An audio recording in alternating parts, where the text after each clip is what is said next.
kami, nama saya Nicipiko Boluan, Nama saya Chelsea Diwo. Nama saya Fitri Samatiri. nama saya Dira Diumini Hajayani, Nama saya Ajeng Sapitri Cahaya Yulianto. Nama saya Dio Prasetyo Gumiling. Nama saya Axel Takir. Nama saya Teguh Agus Bagas Widodo. Pengertian jurnal penyesuaian. Jurnal penyesuaian adalah jurnal yang dibuat pada akhir periode untuk menyesuaikan saldo-saldo perkiraan akun sehingga menunjukkan keadaan sebenarnya sebelum penyusunan laporan keuangan. Tujuan penyesuaian adjustment yang pertama agar setiap rekening bil khususnya rekening aktiva, aset, dan rekening hutang, liabilities menunjukkan jumlah yang sebenarnya pada akhir periode. Yang kedua, agar setiap rekening nominal, rekening pendapatan revenue menunjukkan pendapatan yang semestinya. Dan rekening biaya expenses atau biaya yang seharusnya diakui dalam suatu periode. Rekening yang mengalami proses penyesuaian. Yang pertama, piutang pendapatan, yaitu pendapatan yang sudah menjadi hak perusahaan tetapi belum dicatat. Yang kedua, hutang biaya, yaitu biaya yang sudah menjadi kewajiban perusahaan tetapi belum dicatat. Yang ketiga, pendapatan diterima di muka, yaitu pendapatan yang sudah diterima tetapi sebenarnya harus dibebankan pada periode yang akan datang. Yang keempat, biaya dibayar di muka, yaitu biaya yang sudah dibayar tetapi sebenarnya harus dibebankan pada periode yang akan datang. Yang kelima, kerugian piutang. Taksiran kerugian piutang yang timbul karena adanya piutang yang tidak bisa ditagih. Yang keenam, depresiasi penyusutan, yaitu penyusutan aktiva tetap yang harus dibebankan pada suatu periode berikut. Yang ketujuh, biaya pemakaian perlengkapan, yaitu bagian dari harga beli perlengkapan yang telah dikonsumsi selama periode akuntansi. Sebuah restoran bernama Sionang membeli sebuah surat berharga dalam bentuk obligasi pada tanggal 1 Maret 2019 dengan nominal 10.000 dengan bunga 6%. Dan bunga tersebut dibayar setiap tanggal 1 April dan 1 Oktober. Maka pada tanggal 31 Desember perusahaan sudah memiliki tagihan bunga sebesar 150.000. 150 diambil dari 3 bulan, yaitu bulan Oktober, November, dan Desember. Perhitungan bunganya adalah 6% dikali 10.000 dibagi 12, jadi setiap 1 bulan membayar 50.000. Selama tahun 2019, perusahaan sudah menerima pendapatan bunga sebesar 350.000. Pendapatan yang pertama diperoleh dari pada tanggal 1 April untuk bulan Maret punya sebesar 50.000, dan yang kedua diambil pada tanggal 1 Oktober untuk 6 bulan, yaitu bulan April, Mei, Juni, Juli, Agustus, dan September sebesar 300. Jadi pendapatan untuk 2019 sebesar 300. Dan 350 ditulis di dalam neraca saldo. Seterusnya ada pada tanggal 31 Desember restoran sudah memiliki tagihan bunga sebesar 150 dari bulan Oktober, November, dan Desember. Tagihan tersebut ditulis di dalam penyesuaian.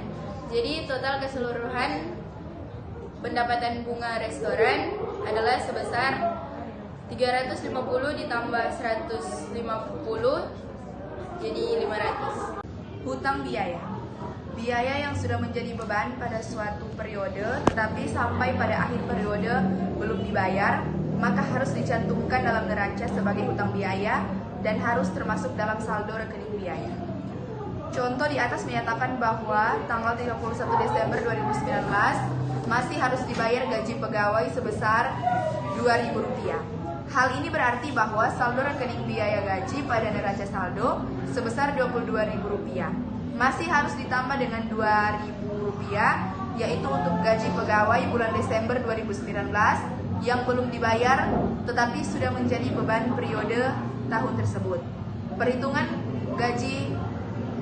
biaya gaji tahun 2019 adalah biaya gaji di neraca saldo yaitu Rp22.000, hutang biaya gaji tanggal 31 Desember 2019 sesuai data penyesuaian yaitu Rp2.000. Biaya gaji tahun 2019 bernilai Rp24.000. Jurnal penyesuaian untuk mencapai piutang bunga adalah sebagai berikut. Pada tanggal 31 Desember, biaya gaji berjumlah Rp2.000 dan hutang gaji bernilai Rp2.000. Setelah dicatat dalam jurnal penyesuaian, maka langkah selanjutnya adalah membukukan jurnal tersebut ke dalam buku besar seperti berikut.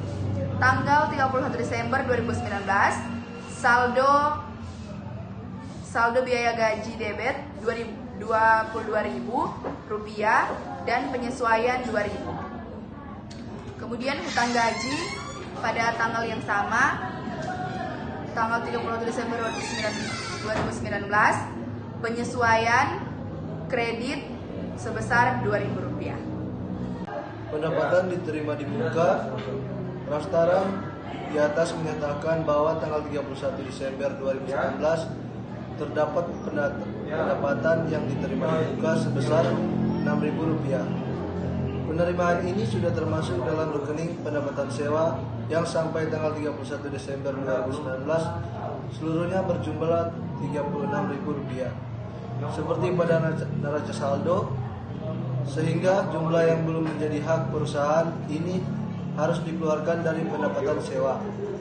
Perhitungan pendapatan sewa tahun 2019 yaitu pendapatan sewa di neraca saldo Rp36.000, pendapatan sewa diterima di muka tanggal 31 Desember 2019 sesuai pada data penyesuaian Rp6.000. Pendapatan sewa tahun 2019 yaitu Rp30.000. Jurnal penyesuaian untuk mencatat pendapatan diterima di muka adalah sebagai berikut. Pada tahun 2019 tanggal 31 Desember, pendapatan sewa yaitu Rp6.000. Setelah dicatat dalam jurnal penyesuaian, maka membukukan jurnal tersebut ke dalam buku besar seperti di bawah ini. Pendapatan sewa pada tanggal 31 Desember 2019 yaitu debit Rp6.000 dan pendapatan tanggal 31 Desember 2019 saldo kredit yaitu Rp36.000. Pendapatan sewa diterima di muka pada tanggal 31 Desember 2019 penyesuaian kredit yaitu Rp6.000. Biaya bayar di muka dilihat bahwa saldo rekening biaya asuransi dibayar di muka pada neraca saldo menunjukkan jumlah sebesar Rp10.000 dan data penyesuaian menunjukkan informasi bahwa tanggal 31 Desember 2019 jumlah biaya asuransi dibayar di muka sebesar Rp4.000 sehingga data yang ada pada neraca saldo sudah tidak sesuai lagi sehingga perlu penyesuaian. Perhitungan biaya asuransi untuk tahun 2019 adalah biaya asuransi dibayar di muka di neraca saldo sebesar Rp10.000. Biaya asuransi dibayar di muka tanggal 31 Desember 2019 sesuai data penyesuaian sebesar Rp4.000.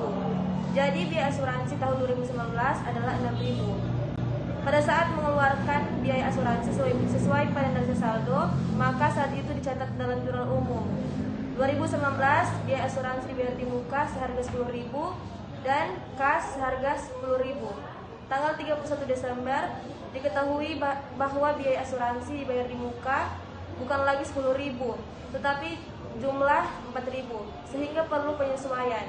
Maka jurnal penyesuaian untuk mencatat biaya asuransi bayar di muka adalah sebagai berikut. Biaya asuransi sebesar Rp6.000, biaya asuransi dibayar di muka sebesar Rp6.000. Setelah jurnal penyesuaian, maka selanjutnya adalah pembukuan jurnal penyesuaian dalam buku besar. Biaya asuransi dibayar di muka tanggal 31 Desember 2019 saldo sebesar Rp10.000 dan kas harga Rp6.000. 2019 adalah Rp6.000. Kerugian piutang. Adapun kerugian karena adanya piutang yang tidak dapat ditagih ini dapat dicatat dalam pembukuan dengan dua cara. Satu, pada saat ada kepastian bahwa piutang tidak mungkin dapat ditagih. Dua, pada periode di mana penjualan kredit terjadi. Jika perusahaan menggunakan cara kedua, maka di tiap akhir periode akuntansi diadakan penaksiran kerugian piutang yang biasanya berdasarkan persentase dari jumlah penjualan dalam periode yang bersangkutan. Data penyesuaian di atas menyatakan bahwa taksiran kerugian piutang ditaksir 1% dari pendapatan restoran, yaitu 1% kali Rp457.650 sama dengan Rp4.576. Dari data itu, maka kita dapat mencatat dalam jurnal penyesuaian sebagai berikut. Pada tanggal 31 Desember, kerugian piutang dalam debit sebesar Rp4.576 dan pada tanggal 13 Desember dalam cadangan kerugian piutang sebesar Rp4.576 dalam kredit. Penyusutan depresiasi. Semua aktiva tetap kecuali tanah yang dimiliki perusahaan untuk beroperasi mengalami penyusutan. Adapun alasan mengapa suatu aktiva perlu dilakukan penyusutan depresiasi, hal ini bisa diakibatkan oleh beberapa hal berikut ini. Susut karena dipakai pengaruh iklim, keusan, dan sebagainya. Proses ini menyebabkan nilai aktiva tetap berkurang nilainya dan nilai yang disebut depresiasi atau penyusutan. A. Depresiasi peralatan masak. Data penyesuaian menunjukkan penyusutan peralatan masak 20% setahun, dan pada neraca saldo diketahui harga perolehan peralatan masak adalah 480. Dengan demikian penyusutan peralatan masak per tahun adalah 20%, 480 960.000, sehingga jurnal penyesuaian dicatat Desember 31 2019 operasi peralatan masak 96.000, akmul peralatan masak 96.000. Jika jurnal penyesuaian tersebut dicatat ke dalam buku besar, maka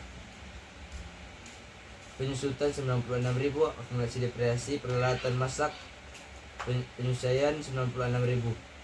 Sekian. Biaya pemakaian perlengkapan. Perlengkapan adalah bahan yang dibeli dengan maksud untuk digunakan dalam operasi perusahaan, bukan untuk dijual kembali. Contoh perlengkapan dalam restoran ada dua macam, yaitu perlengkapan masak dan perlengkapan kantor. Kedua perlengkapan tersebut dicatat pada saat dibeli sebesar harga belinya. Jika selama periode akuntansi restoran Siona tidak melakukan pencatatan pemakaian perlengkapan, maka pada akhir periode perlu dilakukan perhitungan fisik atas perlengkapan yang masih tersisa sehingga dapat diketahui jumlah pemakaian perlengkapan pada periode tersebut. Jumlah pemakaian perlengkapan tersebut dicatat dalam jurnal penyesuaian. Pemakaian perlengkapan restoran. Perlengkapan restoran pada neraca saldo sebesar Rp96.150.000. Berdasarkan hasil perhitungan fisik tanggal 31 Desember, jumlah perlengkapan restoran yang masih tersisa adalah Rp32.400.000.